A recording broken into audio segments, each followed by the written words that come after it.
Episode 9 ರಹಸ್ಯ ಸಹಾಯ. ರಾತ್ರಿ ರಸ್ತೆ ದೀಪದ ಕೆಳಗೆ ಓದುತ್ತಿದ್ದ ಆ ಹುಡುಗನನ್ನು ನೋಡಿ ಆದಿಗೆ ಆಶ್ಚರ್ಯವಾಯಿತು.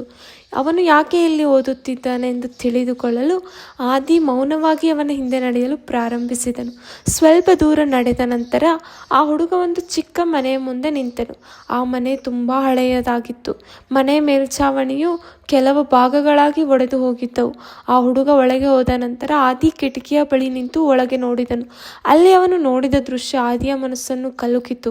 ಮನೆಯೊಳಗೆ ಆ ಹುಡುಗನ ತಂದೆ ತಾಯಿ ದುಃಖದಿಂದ ಕುಳಿತಿದ್ದರು. ಅಡುಗೆ ಮನೆ ಬಹುತೇಕ ಖಾಲಿಯಾಗಿತ್ತು. ಆ ಹುಡುಗ ತನ್ನ ಖಾಲಿ ಲಂಚ್ ಬಾಕ್ಸನ್ನು ಮೌನವಾಗಿ ಮೇಜಿನ ಮೇಲೆ ಇಟ್ಟನು. ಆಗ ಆದಿಗೆ ಎಲ್ಲವೂ ಅರ್ಥವಾಯಿತು.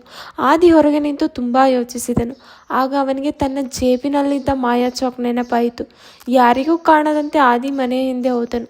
ಅವನು ನೆಲದಲ್ಲಿ ಅಕ್ಕಿ ಚೀಲಗಳು, ತರಕಾರಿ ಮತ್ತು ಆಹಾರದ ವಸ್ತುಗಳನ್ನು ಚಾಕ್ನಿಂದ ಚಿತ್ರಿಸಲು ಪ್ರಾರಂಭಿಸಿದನು. ಕ್ಷಣದಲ್ಲೇ ಆ ಚಿತ್ರಗಳು ಹೊಳೆಯತೊಡಗಿದವು. ನಿಧಾನವಾಗಿ ಎಲ್ಲವೂ ನಿಜವಾದ ಆಹಾರಗಳ ವಸ್ತುಗಳಾಗಿ ಮಾರ್ಪಾಟವು. ಆದಿ ಅಲ್ಲಿ ನಿಲ್ಲಲಿಲ್ಲ. ಅವನು ಮನೆಯ ಒಡೆದ ಮೇಲ್ಛಾವಣಿಗೆ ಬೇಕಾದ ಮರದ ಫಲಕಗಳು ಮತ್ತು ಟೈಲ್ಗಳನ್ನು ಕೂಡ ಚಾಕ್ನಿಂದ ಚಿತ್ರಿಸಿದನು. ಆ ಚಿತ್ರಗಳು ಕೂಡ ನಿಜವಾಗಿ ಬಿಟ್ಟವು ಮತ್ತು ಮನೆಯ ಮೇಲ್ಛಾವಣಿ ಸರಿಯಾಯಿತು. ಮುಂದಿನ ಬೆಳಗ್ಗೆ ಆ ಹುಡುಗ ಮತ್ತು ಅವನ ಕುಟುಂಬ ಹೊರಗೆ ಬಂದು ಇದನ್ನೆಲ್ಲ ನೋಡಿ ಆಶ್ಚರ್ಯದಿಂದ ನಿಂತರು. ಅವರಿಗೆ ಏನೂ ಅರ್ಥವಾಗಲಿಲ್ಲ, ಆದರೆ ಅವರ ಮುಖದಲ್ಲಿ ಸಂತೋಷ ತುಂಬಿತ್ತು. ದೂರದಲ್ಲಿ ಒಂದು ಮರದ ಹಿಂದೆ ನಿಂತಿದ್ದ ಆದಿ ಮೌನವಾಗಿ ನಕ್ಕನು.